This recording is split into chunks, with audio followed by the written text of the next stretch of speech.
La entrevista del Telematutino 11, gente importante a tratar temas importantes. Viene de salud.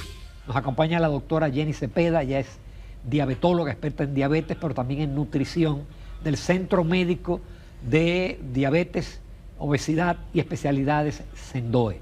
Muy buenos días, doctora. Bienvenida al programa. Días. Gracias por este espacio y por compartir este momento con todos ustedes. Muchas gracias. Bienvenida. Y en un momento muy oportuno porque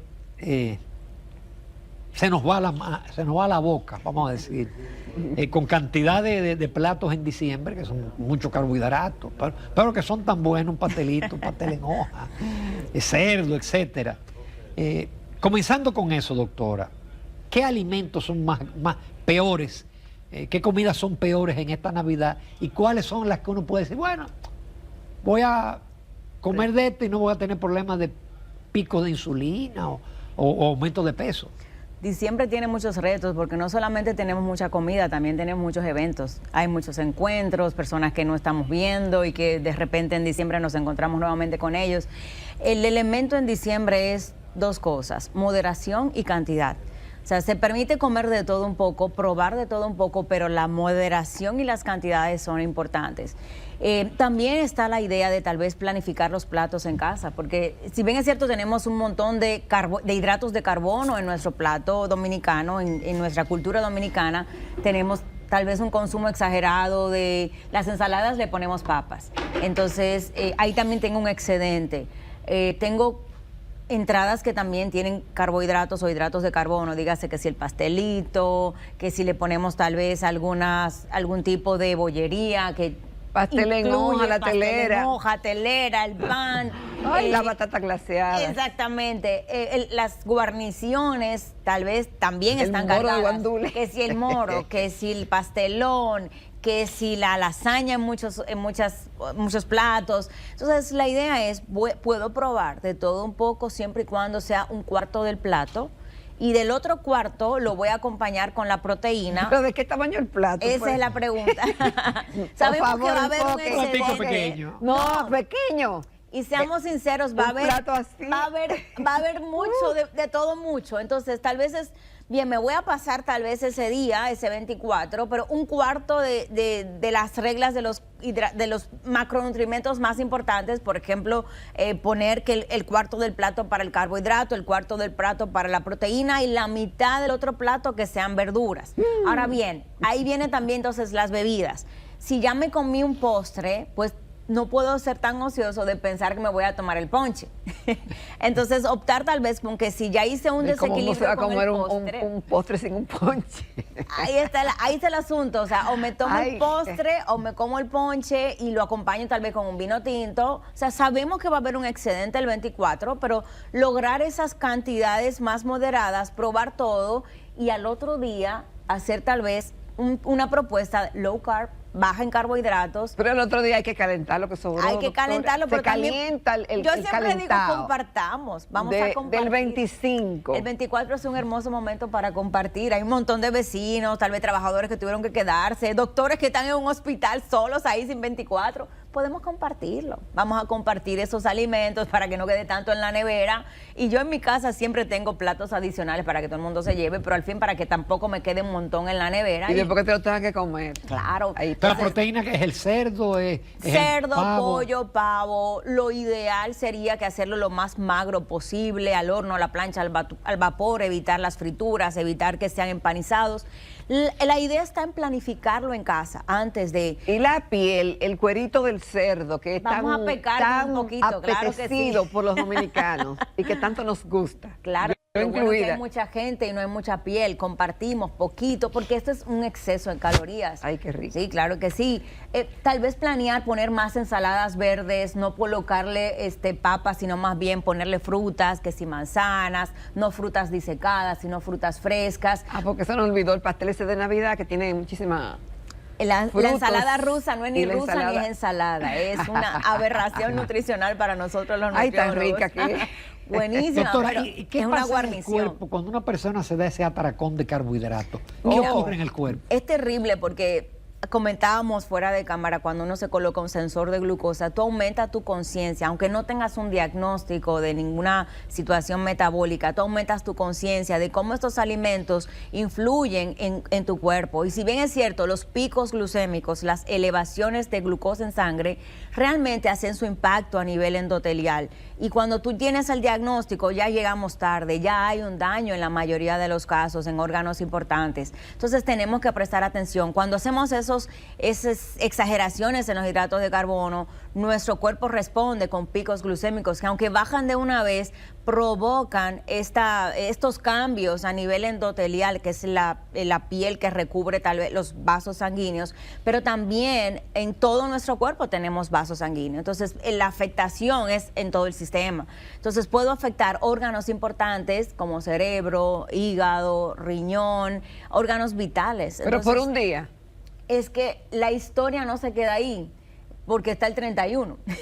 Está cuando vino el primo intercambio de de fuera, regalos, cuando vino los la fiesta del angelitos. trabajo, exactamente. Y diciembre realmente hay muchos pecados alimenticios. La idea es la moderación, hacer más ejercicio, hacer más hidratación. No bailar. Eso es una estrategia también es... De que bailo y como, bailo y como. Vale, sí, vale. Utilizar también la estrategia de bajar las cantidades, aumentar las ensaladas. Hay 3 estrategias que podemos hacer con la comida per se. Es aumentar la fibra, aumentar las grasas saludables y aumentar también las proteínas. Proteínas, grasas y también fibra. O sea, ¿Cuáles son las grasas saludables? grasas saludables, nueces, podemos poner aguacates, también podemos poner aceites verdes, aceites de oliva. Esa es una estrategia, pero obviamente en cantidades pequeñas porque eso aumenta el contenido de calorías. Entonces aquí todo importa. Cuando tú sales en el tráfico todo importa. Importa el motorista, la velocidad, el semáforo, todo importa. Igual así en los alimentos. Hay muchas cosas que entran, en muchos ingredientes que entran, que importan a la hora de tú decidir cuál es la forma más adecuada para tener un control en tu comida. Otra estrategia es para aquellos que tienen ya un diagnóstico: modero las cantidades, aumento estos 3 elementos en la dieta per se, pero también se ha demostrado que hacer una caminata de 5 a 10 minutos justo después de la comida puede reducir esos picos glucémicos. Una caminata ahí, eso es, bueno, comí, ahora voy a caminar un poco. Es 5 o 10 minutos y eso baja esos picos glucémicos también. Y cuando se producen esas ingestas violentas de comida, de mucha cantidad, mucha gente está acudiendo a lo que se llama el ayuno intermitente o dejar de comer por X cantidad de horas. ¿Eso podría compensar o ayuda? Eso es terrible porque cuando tú haces esos ayunos, bueno, tú no has hecho ejercicio, no estás haciendo ayuno de forma habitual, pero estás haciendo un ayuno intermitente para el 24, comerte lo que no te comiste durante el día. Llegas con tanta hambre que te vas a comer de todo, entonces el atracón es mayor. No es recomendable. Lo ideal es desayuna con proteínas, almuerza suficientes verduras, ensaladas, para que haya saciedad, proteínas en tu comida al mediodía. Y en la cena, ahí entonces puedes tener tal vez un poco más del hidrato de carbono que no consumiste, pero no dejar de comer no es una estrategia saludable, la verdad. Doctora, siempre se recomiendan las frutas, pero las frutas tienen azúcar. Y incluso se recomiendan jugos de frutas como algo saludable, que tiene mucha proteína, pero suben también el pico de glucemia. Y a veces picos muy importantes. Sí, realmente ahí vamos a hacer una división. Las frutas sí están recomendadas de su forma natural, enteras, pero yo soy de las que no soy amante de los jugos ni tampoco del jugo verde. ¿Por qué? Porque cuando tú llevas una fruta a un batidor, tú desnaturalizas las fibras de esa fruta y obviamente en el cuerpo tiene un índice glucémico alto, o sea, tiene una capacidad mayor de producir picos glucémicos y obviamente va a elevar la glicemia. Lo ideal es la fruta entera, aunque la fruta obviamente va a hacer picos de glucosa, pero la fibra que contiene en su estado natural hace una reducción de la carga glucémica. Para personas que tienen diabetes tipo 1, por ejemplo, que no producen ningún tipo de insulina y que necesitan un índice glucémico o una carga glucémica más estable, que su comida no haga picos, se le aconseja que esa fruta se acompañe con esos 3 elementos que mencioné para bajar la carga glucémica, o con proteína, en este caso fruta con yogur, o con grasa saludable, en este caso frutas con algo de nueces, nueces que no tengan obviamente ni azúcares, ni empanizados, ni miel, ni nada de eso, y o si no, agregar la fruta con algún tipo de fibra natural,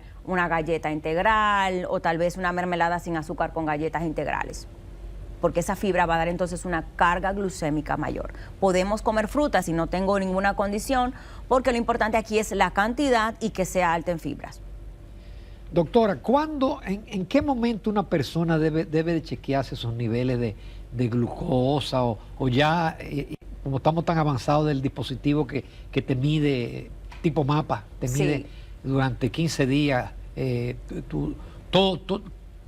continuamente el nivel de glicemia en el cuerpo? Según las guías de la Asociación Americana de la Diabetes, toda persona que tiene un factor de riesgo importante para el desarrollo de diabetes o de prediabetes, dígase una historia familiar de que un familiar directo tiene diabetes, una diabetes o que tuvo alguna historia de diabetes en su embarazo o que tenga obesidad, sobrepeso, debe hacerse un seguimiento cada 3 años. Yo soy partidaria de que estos sensores de glucosa vinieron a cambiar una realidad, y es que realmente podemos hacer prevención, aumentar nuestros niveles de conciencia. Muchas personas lo están utilizando incluso para su día a día cuando hacen mucho ejercicio, personas que hacen hipoglucemia mientras se ejercitan. Es importante identificarlo porque tú aumentas tu nivel de conciencia y también puedes ver cuáles alimentos hacen estos picos glucémicos que realmente no estamos conscientes de ellos. Yo soy de las que los usa, no tengo ningún diagnóstico, pero me he dado cuenta que estos antecedentes de diabetes en mi familia, pues realmente hay una historia, un comportamiento anormal con ciertos alimentos y que ya tengo que retirarlos o agregarle alimentos que bajen su carga glucémica para no tener situaciones. Doctor, y en el caso del alcohol, porque se dice no que el ron quema el azúcar, que el otro, que la cerveza no, es decir, ¿qué de realidad tienen esas, vamos a decir, leyendas urbanas? Realmente el alcohol tiene todo lo que tú consumes tiene una competencia a nivel hepático porque van a unas células que van a metabolizar el alcohol.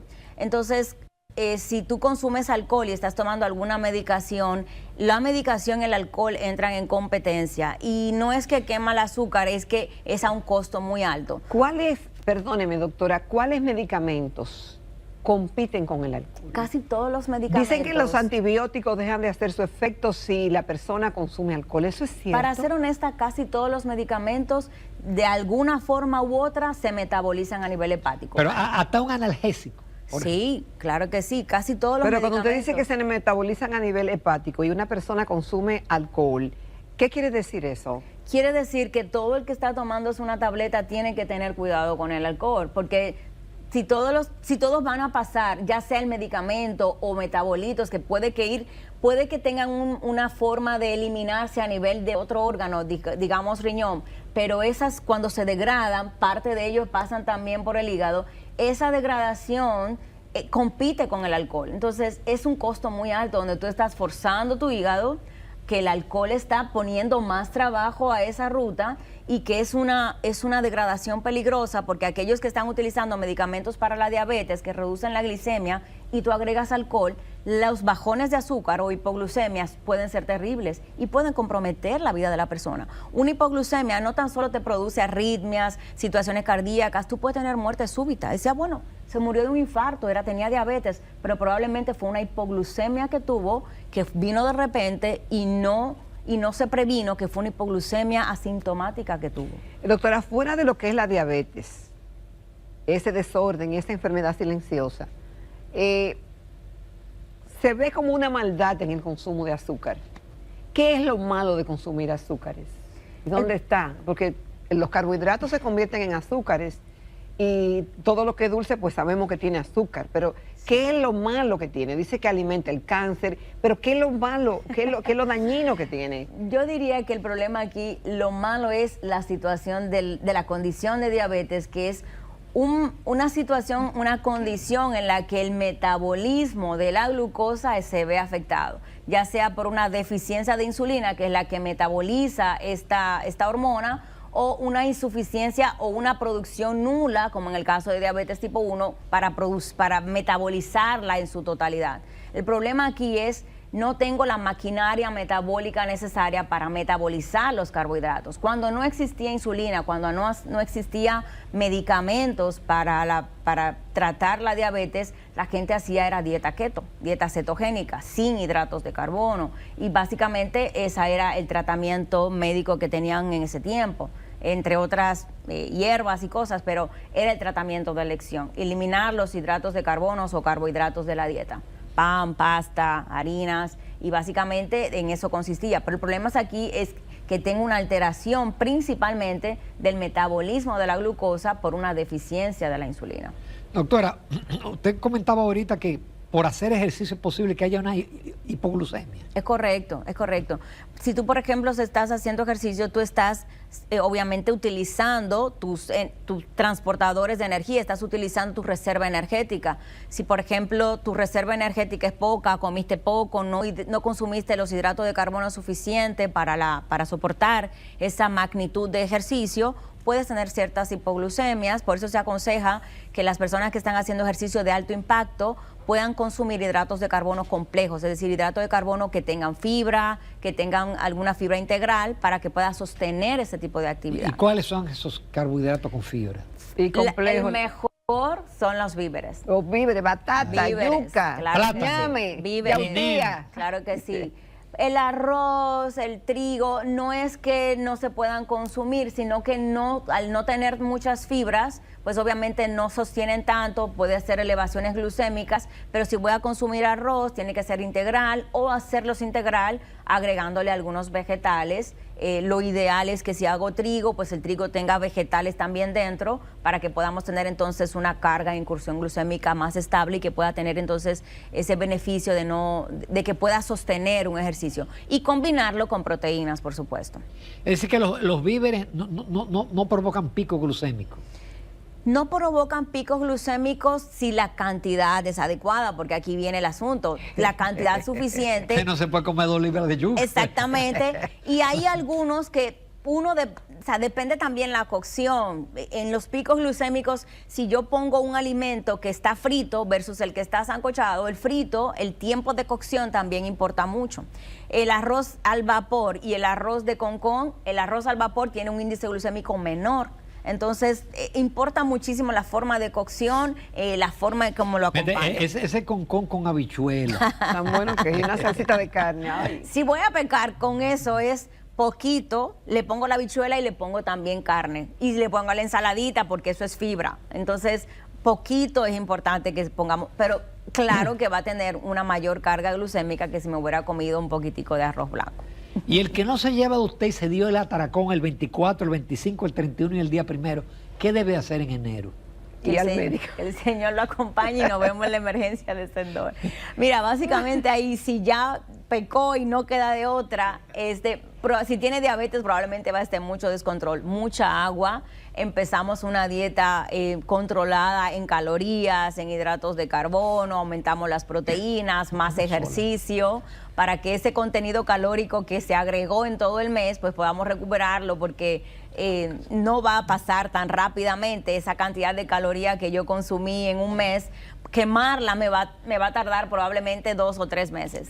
Sí, doctora, ayer estuvo justamente un economista en el programa y hablaba de la falencia que tenemos, y uno de los índices, ¿verdad?, es el tema de la alimentación, del hambre, y de que muchas personas aquí tienen una alimentación deficiente.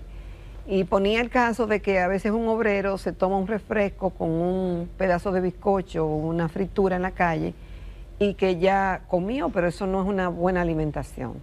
Nosotros tenemos lo que se llama la bandera dominicana, el arroz, la habichuela y un poquito de carne. La alimentación y los hábitos de consumo dominicanos, ¿qué tan malos son? ¿O qué tan buenos son? El problema del plato dominicano es probablemente la proporción. No tenemos tanta costumbre de que la mitad de mi plato sea no ensaladas. El arroz con moña. Exactamente. Y fíjate que nuestro plato también cambia según la zona de la región en la que estamos hablando. Pero hablando regionalmente, o sea, en general, arroz, habichuela, carne, el problema aquí es la proporción. La mitad de mi plato debe ser ensalada, ensaladas verdes. La preparación de la carne, el dominicano le gusta ponerle mucho azúcar al pollo, darle color. O sea, hay una parte de cultura de que tengo que ver el pollo oscuro en un sartén con azúcar. para que sea un pollo bueno. Entonces también eso poco a poco tenemos que irlo cambiando y debemos cambiarlo. También está la cultura de que ahora estoy pidiendo más fuera, no estoy tanto enseñándole a mis hijos a comer en casa y mostrándole a ellos cómo cocinar en casa. Entonces eso también afecta mi forma de ver. Por alguna razón las cifras de diabetes han aumentado muchísimo en los últimos años. Estamos en un 17%, cifras de las más altas de Latinoamérica, y es porque esto está afectando, este cambio que hemos tenido en la alimentación dominicana está afectando también nuestras cifras de diabetes. Pero ¿cuál exponencialmente. cambio? Porque antes se comía con un tostoncito, con una arepita de yuca, Cambios con una para batata mal, frita. cambios para mal, pero... Entonces, ¿cuáles son los cambios que usted dice que son para mal? Porque ya no hay tiempo ni siquiera para hacer esas cosas. Precisamente, ya no hay tiempo para eso, la gente está comiendo fuera, la gente prefiere comprarle cosas preempacadas a los chicos cuando van ¿Qué al tan cole. malos son las comidas de fuera y de cuáles estamos hablando? La comida de fuera, el problema es, tú sabes que le agregan sabores, grasas. Saborizantes, pero también el sabor está en la grasa. Son alimentos que le doy mucha grasa para que tengan más sabor y aumento el contenido calórico. Es difícil que tú te comas una buena ensalada que viene de fuera fresca. Casi siempre las ensaladas fuera o tienen un aderezo muy elaborado que está alto en calorías. Difícil tú te pides una ensalada fuera. Normalmente tú te pides una carne, una hamburguesa, sí, una pizza, ¿verdad? Algo papita más frita, cargado. Y todo lo que pedimos fuera, como es más industrializado, obviamente tiene una mayor carga calórica. O en casa yo hago menos cosas y probablemente le pongo menos trabajo. Entonces también enseño a mis hijos a cocinar, porque ahora como quiero todo rápido, entonces pido cosas cargadas de calorías, cargadas de rapidez, entonces mis hijos no aprenden a cocinar, cosas lentas, despacio, poquito. Entonces es un asunto de no solamente lo que estoy escogiendo, sino también que yo no me estoy dando el tiempo en pensar, planificar y comer saludable. Doctora, usted habla de ensaladas verdes, pero por ejemplo, la zanahoria no es verde. No, pero es una buena verdura combinada, claro que sí. Con brócoli. Sí, cuando me refiero a verde más bien es irnos al de huerto. lechuga. Sí. No, o sea, irnos al huerto, Verde, vegetales, lechuga, sí. espinaca. Exacto. No tiene que ser verde, es cualquier vegetal que podamos consumir. Tomatitos, Sí, pepino. Sí. Zucchini. Sí. Repollo, tomate, Repollo, o sea, tomate, lo que volvamos a eso también. Doctora, le agradecemos muchísimo, no la vamos a detener más porque sabemos que usted tiene compromiso, pero le agradecemos en todo lo que vale su participación. Gracias. Y por supuesto a Sendoe y la persona que nos hace el contacto. Gracias por este tiempo, de verdad. Muchas gracias.